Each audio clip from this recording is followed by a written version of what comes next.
वाह, पुराना सोना कितना शुद्ध होता था ना दादी। सोना आज भी शुद्ध है, उस पर अगर हॉलमार्क अंकित है। आप भी ध्यान रखें, सोना हमेशा BIS प्रमाणित ज्वेलर से ही लें। बिल अवश्य लें और जांच लें कि बिल पर अंकित और आभूषण पर अंकित शुद्धता समान है। अधिक जानकारी के लिए लॉग ऑन करें BIS.gov.in पर। नमस्कार, आकाशवाणी चंडीगढ़ से प्रादेशिक समाचारों के साथ मैं रत्तिका। पहले इस बुलेटिन के मुख्य समाचार। केंद्र सरकार ने अंतर्देशीय गैर परिवहन निजी वाहन नियम 2022 की मसौदा अधिसूचना जारी की। हरियाणा के बिजली मंत्री रणजीत सिंह ने मारा गांव जगमग गांव योजना के तहत 23 और गांवों को 24 घंटे बिजली आपूर्ति की घोषणा की। मुख्यमंत्री मनोहर लाल ने कहा कि सतलुज यमुना लिंक नहर के लिए पानी देने की पंजाब की जवाबदेही बढ़ गई है, क्योंकि दिल्ली और पंजाब में अब आम आदमी पार्टी की सरकार है। और हरियाणा में आज अंबाला, नूंह और हिसार जिले की सड़क परियोजनाओं को मंजूरी प्रदान की गई। अब समाचार विस्तार से।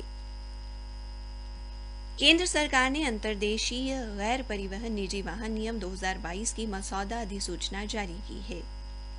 सड़क परिवहन एवं राजमार्ग मंत्रालय के अनुसार ये नियम दूसरे देशों में पंजीकृत निजी वाहनों के भारत में दाखिल होने और भारतीय क्षेत्र में चलने को विधि संगत करने के लिए प्रस्तावित किए गए हैं। मसौदा अधिसूचना के अनुसार भारत के अलावा अन्य देशों में पंजीकृत मोटर वाहनों को भारत के अंदर यात्रियों या सामान ढोने की अनुमति नहीं होगी। मंत्रालय ने कहा कि अंतर्देशीय गैर परिवहन निजी वाहन नियमों के तहत वैध पंजीकरण प्रमाण पत्र, वैध ड्राइविंग लाइसेंस या अंतर्राष्ट्रीय ड्राइविंग परमिट, वैध बीमा पॉलिसी और वैध प्रदूषण नियंत्रण प्रमाण पत्र के साथ ही देश में वाहन प्रयोग किए जा सकते हैं। नियमों में यह भी कहा गया है कि अंग्रेजी के अलावा अन्य भाषाओं के परिवहन दस्तावेजों का अधिकृत अंग्रेजी अनुवाद अवश्य होना चाहिए, जो दस्तावेज जारी करने वाली अथॉरिटी से प्रमाणित हो। अनुवाद की ये कॉपी असली दस्तावेजों के साथ रखनी जरूरी है। केंद्रीय गृह मंत्री अमित शाह ने कहा कि भारत के व्यापार गलियारे बहुत जरूरी हैं और पड़ोसी देशों की प्रकृति तथा व्यापारिक आवागमन में बदलाव व्यापार गलियारों की जिम्मेदारी है। उन्होंने कहा कि सुरक्षा चुनौतियों को ध्यान में रखते हुए व्यापारिक गलियारों का ढांचा मजबूत किए जाने की जरूरत है। गृह मंत्री आज नई दिल्ली में भारतीय भूमि पत्तन प्राधिकरण के 10वें स्थापना दिवस समारोह को संबोधित कर रहे थे। भूमि मार्गों के महत्व पर प्रकाश डालते हुए श्री अमित शाह ने कहा कि भारतीय संस्कृति के ध्वजवाहक भूमि मार्गों के माध्यम से समूचे एशिया में फैले हुए हैं। उन्होंने कहा कि व्यापार बढ़ाने और संस्कृति के प्रसार में भूमि मार्गों ने महत्वपूर्ण भूमिका अदा की है। हरियाणा के बिजली मंत्री रणजीत सिंह ने मारा गांव जगमग गांव योजना के तहत 23 और गांव को 24 घंटे बिजली देने की घोषणा कर होली का तोहफा दिया है। इसके साथ ही हरियाणा के 5,592 गांव में 24 घंटे बिजली आपूर्ति सुनिश्चित हो जाएगी।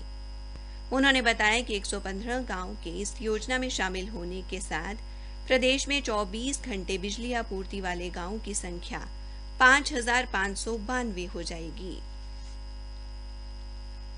सांसद रतन लाल कटारिया ने लोकसभा में पंचकूला से संबंधित अविलंबनीय लोक महत्व के विषयों का उल्लेख करते हुए कहा कि पंचकूला नगर को मेट्रोपॉलिटन शहर घोषित किया गया है। उन्होंने कहा कि पंचकूला में विभिन्न टाउनशिप क्लस्टर विकसित किए जाएं तो आने वाले समय में ये मेट्रोपॉलिटन सिटी गुरुग्राम जिले की तर्ज पर हरियाणा की सकल घरेलू उत्पाद बढ़ाने में मदद करेगी। श्री कटारिया ने कहा कि पंचकूला में रोजगार प्रदान करने वाली सूरजपुर सीमेंट फैक्ट्री और HMT की 2 संस्थाएं थी, जो इस क्षेत्र के लाखों लोगों को रोजगार प्रदान कर रही थी। इन फैक्ट्रियों के बंद होने के बाद इस क्षेत्र में रोजगार के अवसर समाप्त हो गए हैं। उन्होंने कहा कि पंचकूला मेट्रोपॉलिटन सिटी में सुरक्षित टाउनशिप विकसित होने के बाद इस शहर में एप्पल, गूगल, फेसबुक और ई-कॉमर्स जैसी बड़ी कंपनियां भी आकर्षित होंगी। प्रादेशिक समाचार आकाशवाणी चंडीगढ़ से प्रसारित किए जा रहे हैं। हरियाणा के मुख्यमंत्री मनोहर लाल ने पंजाब में नई सरकार बनने पर सतलुज यमुना लिंक नहर का मामला उठाया है।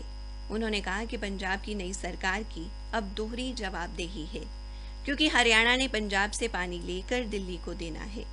ऐसे में सतलुज यमुना लिंक नहर के लिए पानी देने की उनकी जवाबदेही ज्यादा है, क्योंकि अब दोनों राज्यों में आम आदमी पार्टी की सरकार है। मुख्यमंत्री आज चंडीगढ़ में पत्रकार वार्ता को संबोधित कर रहे थे।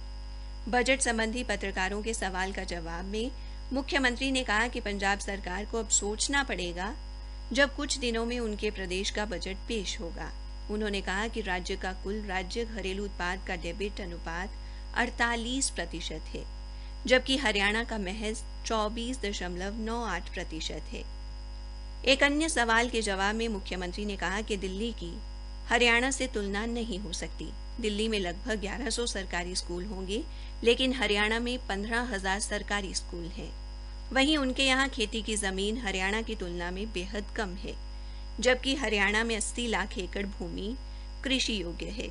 इसी तरह अलग अलग क्षेत्रों की भी यही हालत है।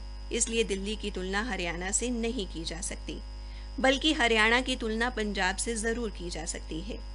एक सवाल का जवाब देते हुए मुख्यमंत्री ने कहा कि हरियाणा में मुख्यमंत्री सुशासन सहयोगियों का किसी भी राजनीतिक संगठन से कोई लेना देना नहीं है और सरकार इन्हें कोई वेतन नहीं देती।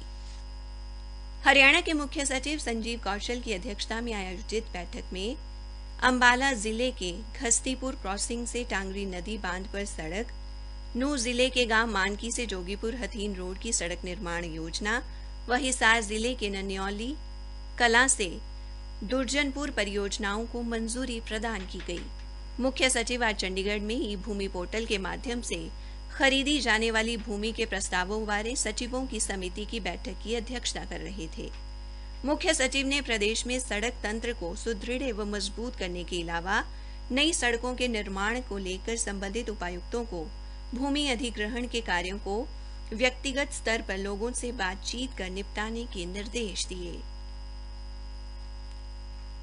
हरियाणा के उप मुख्यमंत्री दुष्यंत चौटाला ने होली के अवसर पर लोगों को बधाई दी है। आज चंडीगढ़ में जारी संदेश में उन्होंने कहा कि देश भर में पारंपरिक हर्षोल्लास एवं उत्साह के साथ मनाया जाने वाला यह त्योहार परिवार एवं मित्रों के साथ मिलने और जीवन की आनंदमयी उत्सव की भावना का आनंद लेने का अवसर है।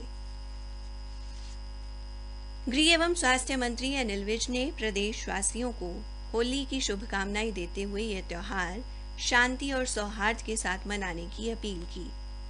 श्री विज ने लोगों की खुशहाली और उज्जवल भविष्य की कामना करते हुए कहा कि वे रंगों का यह त्योहार मर्यादा में रहकर मनाएं ताकि किसी व्यक्ति को ठेस ना पहुंचे। होली के पर्व को लेकर पंचकुला पुलिस द्वारा शहर के चप्पे चप्पे पर पुलिस की तैनाती शुरू कर दी गई है। पंचकुला के उप पुलिस अधीक्षक मोहित हांडा ने हुल्लड़बाजी करने वालों को चेतावनी देते हुए कहा कि ऐसा करने वालों के खिलाफ कानूनी कार्रवाई की जाएगी। उन्होंने बताया कि पंचकुला शहर में कुल 25 नाके लगाए जाएंगे। हरियाणा में आज लगभग 1500 स्थानों पर 16,000 लोगों को कोविड रोधी टीका लगाया गया। इनमें 15 वर्ष से अधिक आयु के 13,000 नागरिक और 12 से 14 वर्ष तक के लगभग 3,000 बच्चों को कोविड रोधी टीका लगाया गया।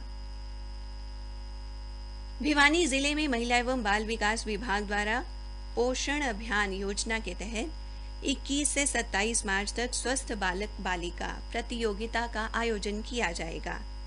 भिवानी के उपायुक्त आर.एस. ढिल्लों ने बताया कि प्रतियोगिता में देश भर से 6 वर्ष तक के लगभग 14 करोड़ 10 लाख बच्चे शामिल होंगे। अंत में मुख्य समाचार एक बार फिर। केंद्र सरकार ने अंतर्देशीय गैर परिवहन निजी वाहन नियम 2022 की मसौदा अधिसूचना जारी की और हरियाणा में आज अंबाला, नूंह और हिसार जिले की सड़क परियोजनाओं को मंजूरी दी गई। इसी के साथ प्रादेशिक समाचार समाप्त हुए। जिन हाथों में कला छुपी उन चेहरों पर मुस्कान खिले, नाबार्ड में हमने ठाना है जन जन को स्वाभिमान मिले। नाबार्ड हरियाणा पेश करते हैं 35वां सूरजकुंड मेला 19 मार्च से 4 अप्रैल। सूरजकुंड मेला ग्राउंड, फरीदाबाद, हरियाणा।